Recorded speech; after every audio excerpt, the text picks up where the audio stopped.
네, 글로벌 반도체 위기 극복 방법과 대안은 너무 좀 거창하죠. 예, 반도체 산업이 계속 좋지 않아서요. 우리 경제 산업에도 부담이고요.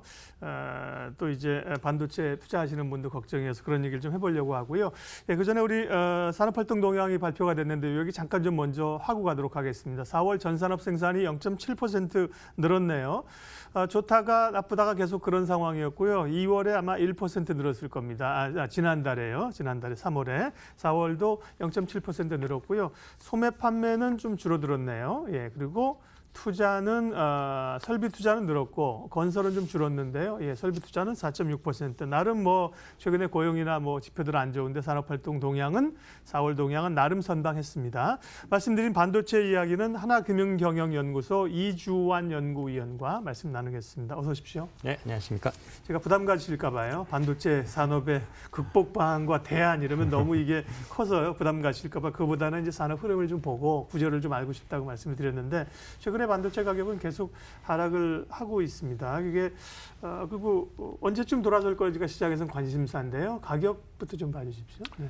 지금 품목별로 좀 차별화가 될 것 같습니다. 네. 그래서 제가 생각할 때 이미 충분히 가격 조정이 마무리돼서 이제 진정 국면으로 갈 것 같은 품목들도 있고요. 네. 예를 들면은 디램 중에서 모바일 디램, 네. 낸드 중에서는 SSD에 들어가는 낸드 같은 경우는 이제는 좀 진정이 될 것 같아요. 그래서 조금 하락을 하더라도 더 이상 뭐 크게 하락하지는 않을 것 같고 네.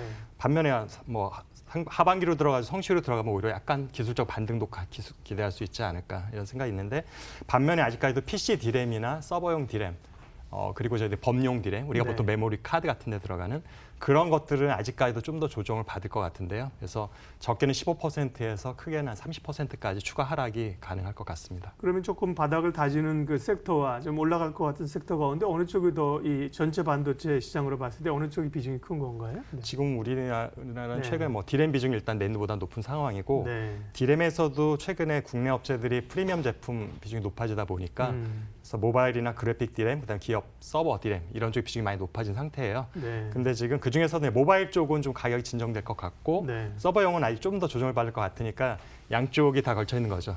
이제 어느 일부 품목 포트폴리오상의 일부는 좀 진정이 되는 국면이지만 일부는 좀 더 하락할 것 같은 그런 상황입니다 지금. 네. 그러면 반도체 가격이 왜 이렇게 하락할까요? 지금 원초적인 질문이지만 그게 그러면 공급이 늘어서인가, 수요가 줄어서인가? 뭐 당연히 이제 반도체 수요도 줄고 가격이 떨어지니까 수출이 안 되는 걸 텐데요. 예. 가격이 빠르게 떨어지는 그 배경은 어디 있습니까? 네. 반도체 시장은 복잡해 보이지만 의외로 되게 단순한 시장이어서 네. 정말 공급하고 수요의 그 규칙이 굉장히 잘 들어맞는 시장이어서 예측도 쉽고 네. 그다음에 해석하기도 좀 수월한 측면이 있는데요. 지금 최근에 일단 반도체 가격이 올랐던 것을 이해를 하면 네. 하락하는 것을 우리가 좀 더 쉽게 설명을 드릴 수 있을 것 예. 같아서 2017년, 2018년, 그다음 2016년 하반기부터 사실 급등을 하기 시작했는데 네. 이게 사실은 그때 수요가 굉장히 좋았다고 많은 분들이 생각을 하시지만 냉정해 보면은 메모리의 총 수요의 증가율, 그러니까 수요가 감소하는 경우는 없기 때문에 네. 증가는 하는데 증가 속도가 늘 문제가 되는 건데 메모리 수요 증가율은 2015년 전후로 좀 사실은 차별화가 많이 됩니다. 그래서 디램도 그렇고 낸드도 그렇고 2015년 이전에가 훨씬 더 높은 성장률을 보여주고 있었고요. 네. 2015부터 18년, 그러니까 올해까지도 디램과 낸드 모두 수요 증가, 그러니까 비트 그로스라고 얘기를 하잖아요. 네. 그건 오히려 과거보다 더 많이 둔화된 상황입니다. 그래서 사실은 지난 2년도 가격 급등했던 거는 수요가 폭발적으로 확장됐기 때문이라고 설명하는 것은 조금 맞지가 않는 것 같고 네. 그렇다면 결국은 공급이 부족했다는 얘기가 되겠죠. 그래서 공급이 부족했던 거는 정말 수치로 저희가 확인이 가능한데 네. DB 검색을 해보면 2012년에 마이크론이 엘피다를 인수하는 그런 큰 지각 변동이 있었고요. 메모리에서. 그 이후부터 사실은 글로벌 반도체 설비 투자가 감소를 했습니다. 그러니까 시장은 몇십 %씩 수요는 증가를 하고 있는데 거꾸로 설비 투자가 감소를 했기 때문에 그게 4년 정도 계속됐거든요. 그러다 보니까 2016년 말 정도 되니까 공급 부족이 굉장히 많이 누적이 돼 있던 상태인 거죠. 그래서 이게 심화돼서 더 이상 견디지 못하고 가격이 폭등하기 시작했던 것들이 최근에 가격이 높아졌던 이유인 것이고요. 그럼 가격이 다시 하락했다는 얘기는 결국 이것도 공급 쪽 측면에서 저희들이 이해를 하는 게 빠를 것 같은데 2016년 하반기부터 대부분 사실은 한국에서 많이 하긴 했는데 한국과 중국이 이끌어가긴 했고 네. 설비 투자 굉장히 많이 급증을 했습니다. 예. 그래서 과거 평균의 1.7배, 2.0배 정도 저희들이 설비 투자량이 늘었기 때문에 보통 공장 설비 투자 장비 반입 시점부터 완공돼서 물량이 나올 때까지는 1년 정도의 시차가 존재를 합니다. 생각보다 짧네요. 네. 왜냐하면 원래 공장 짓는데 2년 정도 걸리는데 네. 장비가 들어가는 시점은 이미 1년 정도 지나서 대부분의 공사가 끝난 상태에 들어가기 때문에 네.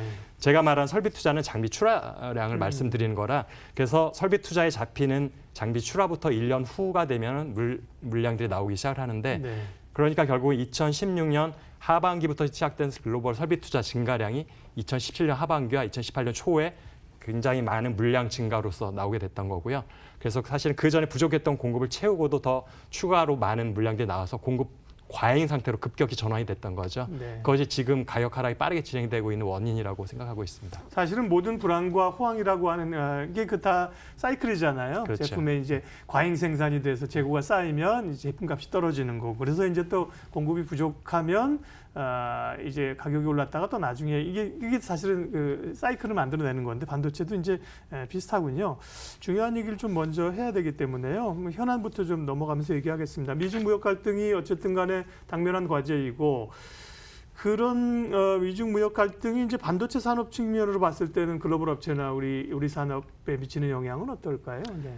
그 영향이 사실은 굉장히 복잡합니다. 그렇겠군요. 그래서 이것이 현재까지도 그렇고 향후에도 그렇고 네. 미중 무역 분쟁 영향을 받은 건 확실하고요. 네. 저희들이 지금 반도체뿐만 아니라 우리나라 수출 전체가 지금 굉장히 감소세를 가고 있는데 사실은 반도체 비중은 조금 낮아서 지금 한 17%밖에 안 되는데 그러니까 수출 비중은 17%지만 수출의 기여도가 있어요. 대부분 변동이 없는 산업들이 있고 변동이 많이 있는 산업이 있다 보니까 반도체 같은 경우는 변동성이 커서 반도체는 수출 전체가 감소할 때나 올라갈 때 기여도는 훨씬 더 높습니다. 그래서 올 1분기 같은 경우 반도체가 수출 하락에 기여했던 기여도가 50%가 좀 넘는 수준이 되었고요. 대부분 것이 중국 쪽 수출이 감소한 데서 발생을 했습니다. 결국은 미중 무역 분쟁의 영향을 굉장히 크게 받고 있다는 얘기인데 문제는 저희가 참 앞으로가 예측이 어려운 게 이게 타결이 잘 되더라도 저희는 골치 아픈 상황이 되고 그다음에 결렬되더라도 반도체는 굉장히 어려운 상황이 된다라는 게 우리들에게 참 딜레마인 것 같습니다. 그러니까 왜 그러냐 하면 만약에 미중 무역 협정이 잘 타결이 된다고 하면 일단 대중국 수출은 증가를 할 수 있어요. 중국 경기가 좋아지기 때문에 그런 측면도 있지만 반면에 아마도 타협하는 와중에 중국이 미국의 반도체를 대량 구매하겠다라는 협약 같은 것이 이루어질 가능성이 있기 때문에 단계적으로는 결국 저희들의 중국 수출이 감소하는 쪽으로 갈 수가 있고 또 한 가지는 지금 미국이 어떻게든지 중국의 반도체 굴기를 좀 견제해주는 영향력을 발휘를 해주고 있잖아요. 그런데 양국 간의 그런 문제들이 타결되면 자연스럽게 견제하는 것들을 조금 완화시킬 가능성이 있죠. 그렇게 되면 중국이 우리를 캐치업하는데 지금 조금 둔화되고 있는 그 속도가 다시 빨라질 수 있는 여건이 되는 것이고요. 반면에 다시 협상이 결렬된다고 하면 올해 상황이 되는 거죠. 그러니까 우리가 중국을 통해서 미국으로 제수출되는 비중은 그렇게 높지가 않습니다. 계산해 보면 1%도 안 되지만 반면에 중국이 그로 인해서 자체 경제가 둔화되고 내수가 활성화되지 못함으로 인해서 반도체 수출이 저희가 감소하는 측면이 커서 그러니까 어떤 결과가 나오더라도 한국의 반도체 업체는 굉장히 어려운 상황이 예상이 되고 있습니다. 쉽지 않네요. 굉장히 딜레마입니다. 저도 분석을 하면서 딜레마네요. 이게 더 좋을까, 이게 더 좋을까 딱 우리가 결론을 내지 못하는 나름은 상황입니다. 이제 중국이 말씀하신 것처럼 제조업 2025에서 뭐 반도체 굴기 빠르게 쫓아오고 뭐 인력도 흡수해 가고 이래서 한편 좀 미국이 브레이크를 걸어주는 게 국내 업체들에게 시간을 벌어줄 수 있다는 얘기를 했는데 그것도 뭐 한편에만 영향이 있는 건 아닌 것 같고요. 반면 최근에 어쨌든 단기적으로만 보면 이런 뭐 미중 갈등, 화웨이 제재가 국내 업체들에게는 반사이익이 좀 있을 거라는 얘기도 있는데 그 부분은 구조적으로는 보긴 좀 어렵겠네요. 그러면 사실은 그것도 양면이 다 있는 것 같아요. 우리들이 일단 저희가 반도체가 올해 주제니까 반도체 입장에서 보면 화웨이는 가장 큰 고객 중에 하나거든요. 그러네요. 저희들이 통신 장비 쪽에도 반도체가 많이 들어가고요. 휴대폰에도 많이 들어가는데 화웨이가 어쨌든 매출이 급감할 가능성이 커진 거잖아요. 그렇게 되면 결국 우리나라의 화웨이 쪽으로 가고 있던 반도체 수출이 상당 물량이 감소하는 효과가 있고 게다가 미국은 그것도 팔지 말라고까지 압박을 하고 그렇게 되면 사실은 굉장히 우리가 생각했던 것보다도 더 많은 타격을 반도체 입장에서 받을 수가 있어요. 우리의 수요자이기 때문에.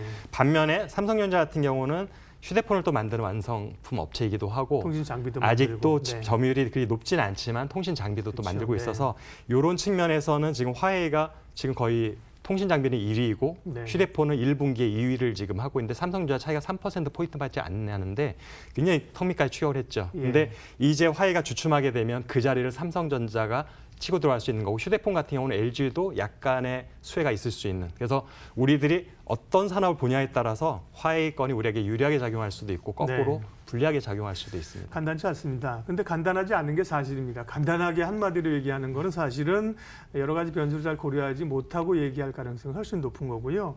시간상 이제 비메모리 반도체 육성에 따른 정부 의지, 또 삼성전자의 대규모 투자, 한국 반도체 업계의 미래는 사실 가장 궁금한 분야일 텐데요. 어떻게 보세요? 네. 장기적으로 결국 장기 플랜이기 때문에 네. 지금 삼성전자도 2030년까지 그 목표를 가지고 네. 133조를 투자하겠다는 거고 정부 같은 경우도 뭐 현 정권 안에 무슨 눈에 보이는 결과물을 기대하기보다는 네. 그런 생태계를 조성해서 우리가 선순환할 수 있는 구조를 만들겠다는 의지가 좀 있는 것 같고요. 그래서 길게 보면은 확실히 저희들이 과거보다는 그쪽에 우리가 빠른 속도로 캐치업해 나갈 수 있을 가능성이 있긴 있습니다. 네. 그렇지만 우리가 좀 시간이 필요할 것 같아서 약간 여유를 갖고 기다려야 될 것 같은 게 삼성전자가 지난 20년 동안도 비메모리를 안 했던 것은 아니거든요. 네. 물론 메모리만큼 투자를 집중하지는 않았지만 꾸준히 해왔는데도 불구하고 시장 점유율이 4%가 안 되는 상황을 보면 그렇게 녹록한 산업은 아니라는 것. 그래서 진입장벽이 생각보다 높다라는 생각을 하셔야 될 것 같고 그렇지만 10년이나 기간 동안에 꾸준하게 투자를 해 나간다 보면 아무래도 기존에 갖춰 있던 인프라라든가 메모리에 축적된 기술력들이 있기 때문에 그런 것들의 정부의 도움까지도 일정 부분 들어간다면 10년 후가 되면 충분히 제가 볼 때는 겨루어 볼 만한 상황이 될 것 같습니다. 네. 오늘 반도체 산업 관한 이야기 하나금융경영연구소 이주환 연구위원 말씀 들었습니다. 듣고 싶은 얘기에 반밖에 못 들었어요. 한 번 또 시간을 또 내서 나중에 좀 얘기를 해야 될 것 같습니다. 오늘 말씀 감사하고요. 인사드리면서 맡겨둔 1부 마치겠습니다. 고맙습니다.